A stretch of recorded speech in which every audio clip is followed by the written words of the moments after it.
For years, Bar Harbor-bound travelers have made their way up Maine's coast, crossed over the Eastern Channel Bridge from Verona Island, and continued right on Route 1 in Bucksport. Are all those people making the right decision, or have they left an opportunity behind? Perhaps all they needed is a sign. We've tried for years to figure out how else we could get people to turn left at the light. That sign gets right to the point.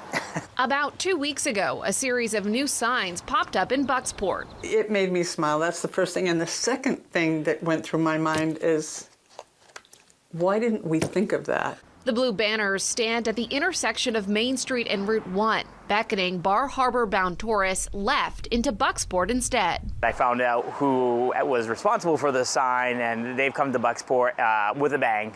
Yeah. Meet the entrepreneurs responsible for the bold idea. Originally from England, they landed in Belfast before a new opportunity brought them about 20 miles up the coast. We feel like we have a bit of a sense for it. We went to Belfast 7 years ago and we could feel this energy and this sort of opportunity that was there. And you know, Belfast has really taken off. We can feel it for Bucksport. So where does a left turn lead you? Many of the shops in downtown Bucksport are open year-round. There's a waterfront walkway with beautiful views of Fort Knox. And last but not least, can't forget about the restaurants, including the Dairy Port. Small blueberry. Thank you. Try it, turn left. We've had a number of emails since we put the sign up and people have come and they've turned left. That sign is so Bucksport.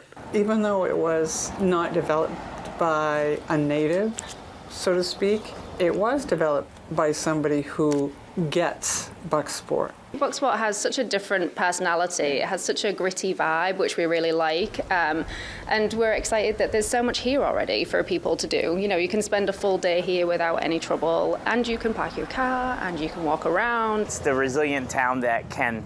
When we lost the mill in 2014, there was some uncertainty, but we've come back, and we've come back stronger.